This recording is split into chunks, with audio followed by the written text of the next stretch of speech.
Okay so hello everyone. मैं हूं सी आशीष Kedia and इस वीडियो में ICSE class 10 economic applications 2025 board exams के सॉल्यूशंस को मैं डिस्कस करने वाला हूं। So make sure everybody is listening. And ये पर्टिकुलरली इसलिए बना रहा हूं क्योंकि कुछ स्टूडेंट्स का मैसेज आ रहा था कि सर ये सही है क्या, वो गलत है क्या, और क्योंकि ये क्विकली हो जाएगा तो let's solve this paper. Assertion festivals have a major impact on local and regional economies, एकदम ठीक है, बिकॉज उनकी वजह से कंज्यूमर अपना स्पेंडिंग बढ़ा देता है, एकदम सही है। असर्शन सही है, रीजन सही है, और एक्सप्लेनेशन भी जो है इधर पे एकदम सही है, तो ठीक है, मतलब इसमें no problem whatsoever. C is the correct answer. An inferior good for which demand falls with fall in price, ये exceptions to the law of demand के अंदर पड़े हैं। इसको हम लोग यहाँ पे फिर से देखो, an inferior good for which demand falls with fall in price, price गिरा और डिमांड भी गिरा, मतलब डायरेक्ट रिलेशनशिप है। इसका मतलब ये क्या है, गिवन गुड का बात हो रहा है। Yes sir. If price of X rises demand for Y to rises, how are X and Y related. अगर प्राइस ऑफ एक्स बढ़ेगा तो क्वांटिटी डिमांडेड ऑफ वाई बढ़ रहा है, इसका मतलब दुश्मन है, टी और कॉफी है ये लोग, सब्सटीट्यूट गुड्स है। Observe the image given below, weaving दिख रहा है, वीविंग है, ये एक वर्टिकल डिवीजन ऑफ लेबर है। क्यों? क्योंकि इसमें एक आदमी एक प्रोसेस में स्पेशलाइज कर रहा है, ना कि पूरा काम कर रहा है, तो ये ठीक है एकदम, vertical division of labour is the correct answer. आगे बढ़ते हैं, let's see the next one. Increasing share of urban population, urbanisation, ये क्या है? अच्छा, prices offered by fashion industry, ये मोनोपोलिस्टिक कंपटीशन है।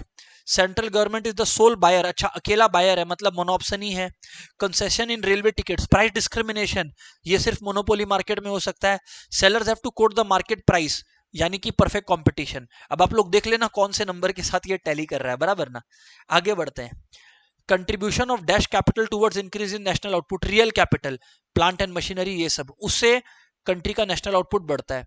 As a result of 5% increase in price, demand increases by, एक सेकेंड, प्राइस 5% से बढ़ा और डिमांड इंक्रीज हुआ 12% से, तो ठीक है ना। Percentage change in quantity demanded by percentage change in price, तो नेचुरली ये 12/5 है, न्यूमरेटर बड़ा है डिनोमिनेटर से, तो फ्रैक्शन का वैल्यू 1 से तो एक्सीड ही करेगा ना, तो ये है। एंटरप्रेन्योर काम बांट रहा है लोगों में, डेलीगेशन फंक्शन परफॉर्म कर रहा है, ठीक है। आगे, due to cyclonic effect sea level covers a number of rice fields, मतलब सप्लाई गिर गया, सप्लाई गिर जाने का मतलब है सप्लाई कर लेफ्टवर्ड शिफ्ट हो जाएगा, सप्लाई कर shift to the left side. Indirect tax can be made progressive, हाँ, लग्जरी गुड्स पे ज्यादा टैक्स लगा दो और नेसेसिटीज पे कम लगा दो, एकदम यही बात लिखा है, तो assertion is true, reason is true, explanation is true.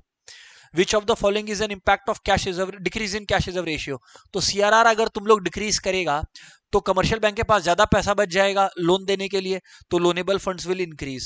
ये कहां से आया पता है ना, मैं बताया था एग्जाम के ठीक पहले तुम लोगों के साथ डिस्कस कर रहा था, ये क्वेश्चन यहां से है, जो कॉम्पिटेंसी फोकस्ड क्वेश्चंस इन्होंने रिलीज किया था उधर से दिया ये question. Which of the following is not a private sector steel authority, SAIL, ठीक है, बराबर है। The policy of converting public ownership of an asset to private is privatisation, ठीक है, रीजन गलत है, assertion is true, reason is false. Mister Krishnan एक बच्चा है, वो महानालायक है, उसने इस तरह का पीडीएफ हमें दिया है, ठीक है कि नहीं है। Mister Krishnan purchases 1 litre of milk per day when it is priced eight ₹35 पर लीटर, तो जब प्राइस 35 है तब क्वांटिटी डिमांडेड ये है। On arrival of his guest he purchase 8 litres of milk, तो देखो क्वांटिटी डिमांडेड बढ़ा या डिमांड बढ़ गया, जबकि प्राइस में कोई चेंज नहीं था, price remaining constant, other factors की वजह से डिमांड बढ़े, तो उसे हम लोग क्या बोलते हैं, increase in demand, not increase in quantity demanded, उसको हम लोग बोलते हैं increase in demand, because it is due to other factors affecting demand. Selling cost are absent in monopoly, काय को सेलिंग कॉस्ट एब्सेंट रहता है, बिकॉज सैलरी एक है, तो उसको क्यों किसी को दिखाना है।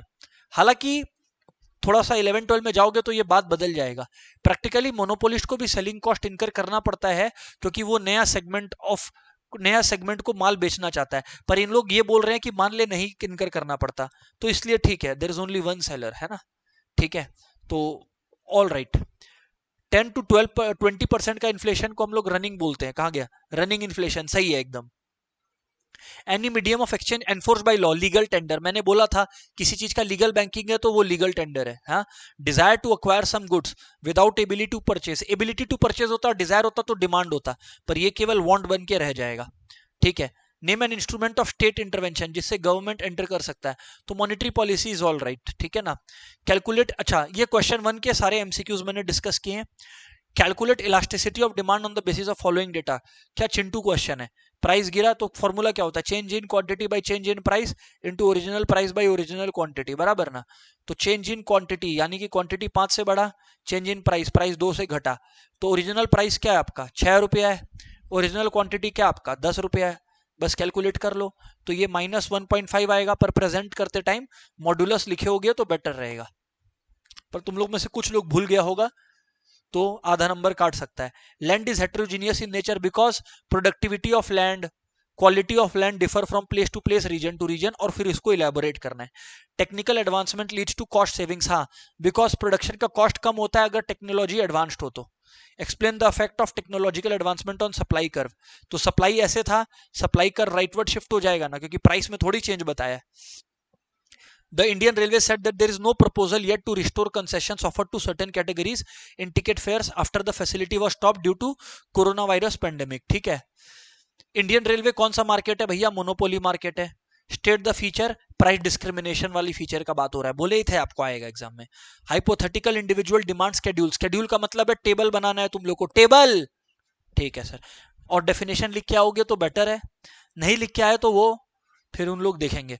Differences between land and labour, labour active है, लैंड पैसिव है, लेबर मूवेबल है, लैंड इमूवेबल है। How do commercial bank utilise their surplus funds by for granting loans generally और फॉर इन्वेस्टमेंट।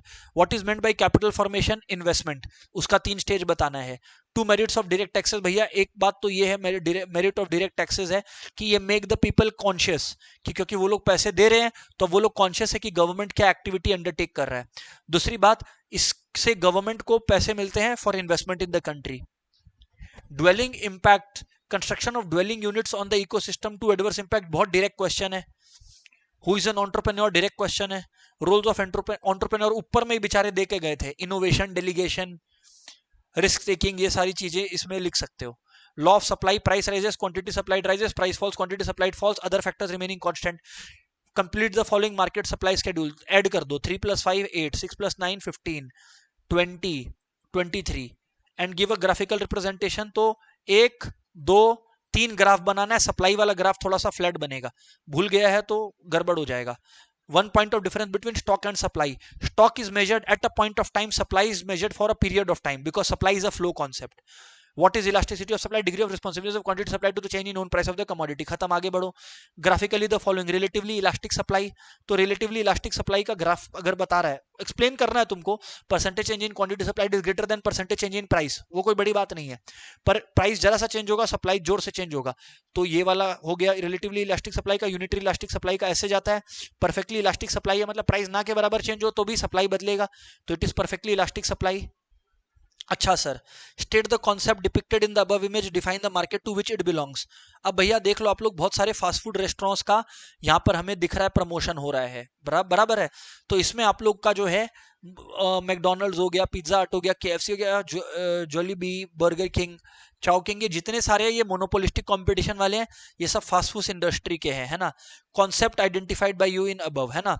अब ये कौन सा कॉन्सेप्ट है, ये लोग एक तरीके से बेसिकली अपना सेलिंग कॉस्ट इनकर कर रहे हैं, एडवर्टाइजमेंट दिखा रहे हैं, तो वो चीज आप लोग इसमें बता सकते हो। विच of the following is not, अच्छा और भी फीचर्स हो सकते हैं, तो ऐसे इमोशनल मत हो जाना, हाँ कमेंट में लिख देना, बता दूंगा सही है कि गलत है। Which of the following is not associated with fiscal policy? Fiscal policy is the policy of government expenditure, revenue and public debt. Open market operation एक monetary policy है। अच्छा ठीक है, हाँ ठीक है ना। और फिर आपको इसके ऊपर बात करना है तो कर लेना।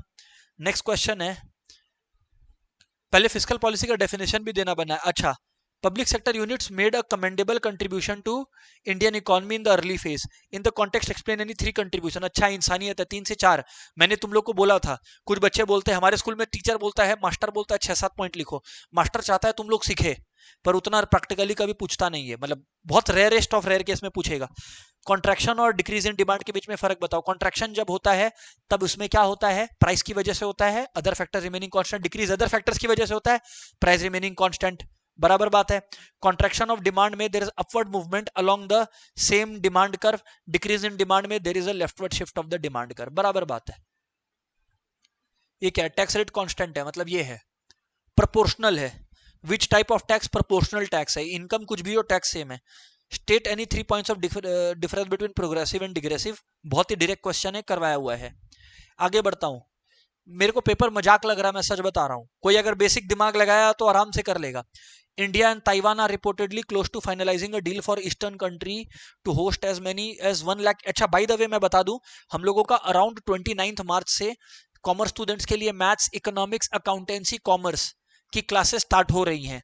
जिन स्टूडेंट्स को हमारा एडमिशन ऑनलाइन और ऑफलाइन दोनों चलता है, क्लासेस ऑफलाइन कैलकाटा में और ऑनलाइन हमारा गूगल मीट और ऐसे प्लेटफॉर्म्स पर होता है। जो स्टूडेंट्स को एडमिशन लेना हो, मेक श्योर कि अब आप लोग का मेजॉरिटी लोगों का कॉमर्स ही लास्ट एग्जाम बाकी है, तो आप लोग उसके बाद एनरोल करो। कुछ का केमिस्ट्री बायोलॉजी भी होगा, आई अंडरस्टैंड। उसके बाद आप लोग एनरोल करो, क्योंकि round the year consistently class होगा, तो उससे नेचुरली आपको लास्ट मिनट स्टडी नहीं करना होगा, अगर क्लास को ही प्रॉपरली अटेंड करो तो। आता हूं टॉपिक पे। India and Taiwan are reportedly close to finalising a deal for eastern country to host as many as 1 lakh Indian workers. ठीक है, close to finalizing a deal for the far eastern countries to host as many as 1 lakh. This came close on the heels of another reported move that Israel is considering bringing in a large number of Indian workers too. ठीक है, workers को mobility का बात हो रहा है। विच characteristic of labour, भैया labour का मूवमेंट का बात हो रहा है। मूव लिखो, लिखा हुआ है move, that Israel is bringing in a large number of Indian workers. तो mobility of labor, labor is movable. What is meant by efficiency of labor? The productivity of labor. Two advantages of division of labour. पहला बात, work का speed बढ़ जाता है, efficiency of labour, efficiency efficient utilisation of resources हो जाता है, तो कॉस्ट इफेक्टिव हो जाता है, पर यूनिट कॉस्ट कम हो जाता है प्रोडक्शन का। और बताओ क्या है सेविंग्स और करंट अकाउंट के बीच में एक डिफरेंस। सेविंग्स अकाउंट जनरली आपका, इसमें आप ओवरड्राफ्ट फैसिलिटी अवेल नहीं कर सकते, करंट अकाउंट पे ओवरड्राफ्ट होता है। ठीक है, सेविंग्स अकाउंट पे इंटरेस्ट मिलता है नॉमिनल रेट पे, करंट अकाउंट पे कोई इंटरेस्ट नहीं मिलता। How money acts as a medium of exchange, it can be used to buy any goods and services, transfer of value, when you buy something you transfer value, maximization of utility। क्यों? क्योंकि in terms of money we decide how much maximum we are ready to pay for a commodity, that is why maximization of utility। what is meant by land use pattern, बहुत easy question है। Identify the agriculture practice shown in the figure given below. भाई देखो, दिख तो नहीं रहा मेरे को ठीक से, पर इसमें पेड़ कटा हुआ दिख रहा है, और आग लगा है कि नहीं नहीं दिख रहा मुझे। हाँ, deforestation for setting up agricultural things है ना, मतलब एग्रीकल्चर सेटअप करना है ना, क्योंकि इसमें स्लैश एंड बर्न, हाँ स्लैश एंड बर्न, आग भी लग रहा है पीछे में, मतलब मुझे इस इमेज में ठीक से नहीं दिख रहा, पर ये स्लैश एंड बर्न है। तो पेड़ों को काटा जा रहा है, तो डिफोरेस्टेशन भी हो रहा है, at the same time burning हो रहा है, तो इसका एडवर्स इफेक्ट पोल्यूशन है, ग्लोबल वार्मिंग है, ये सारी चीजों के बारे में बात करना है। द ऑब्जेक्टिव ऑफ आरबीआई ब्ला ब्ला ब्ला ब्ला कर रहा था। State the type of credit control described in the above extract, अब पढ़ना ही पड़ेगा। Objective of RBI is to publish high quality research produced by staff on a broad array of issues of interest to a large audience including academics and policymakers. The papers selected for publications are subject to intense review by internal and external referees. तो ये credit control method जो होता है जिसमें publication use हो रहा है, इसको आप पब्लिकेशन भी बोलते हैं और एक तरह से मॉरल सुएशन भी बोलते हैं, राइट। डिफाइन सेंट्रल बैंक, पता है आपको why central bank refer to as bankers bank, because when banks need money or they want to deposit their excess money they can go with central bank. difference between central and commercial bank, एक country में बहुत commercial bank होता है पर central bank एक ही होता है। Central bank note issue कर सकता है, कमर्शियल बैंक नहीं कर सकता। what is meant by qualitative method, तो qualitative method is a selective credit control which is generally employed when quantitative method fails to operate। फिर इसके अंदर रेगुलेशन ऑफ मार्जिन रिक्वायरमेंट्स हो गया, मॉरल सुएशन हो गया, ये सब बताना है। Two differences between quantitative and qualitative, तो क्वांटिटेटिव के अंदर बैंक रेट और ये सारे पॉलिसी इंस्ट्रूमेंट्स को चेंज किया जाता है, क्वालिटेटिव में जनरल मेथड यूज किया जाता है। तो ये चीज है, quantitative method is more preferred, qualitative method is the second approach. Regulation of margin requirement, इसमें आपको बताना है मार्जिन मनी क्या होता है। Margin refers to the difference between the value of security mortgage and the amount of loan sanctioned, और फिर इसको इलेबोरेट कर देना। क्रेडिट रेशनिंग, इसमें क्या होता है आरबीआई मैक्सिमम अमाउंट फिक्स कर देता है कमर्शियल बैंक्स के लिए, उससे ज्यादा वो लोग लोन दे ही नहीं सकते, that is called credit rationing. और कुछ है क्या? खत्म paper, thank you, goodbye everyone, good luck for your next examination. कोई भी हेल्प चाहिए तो बताना।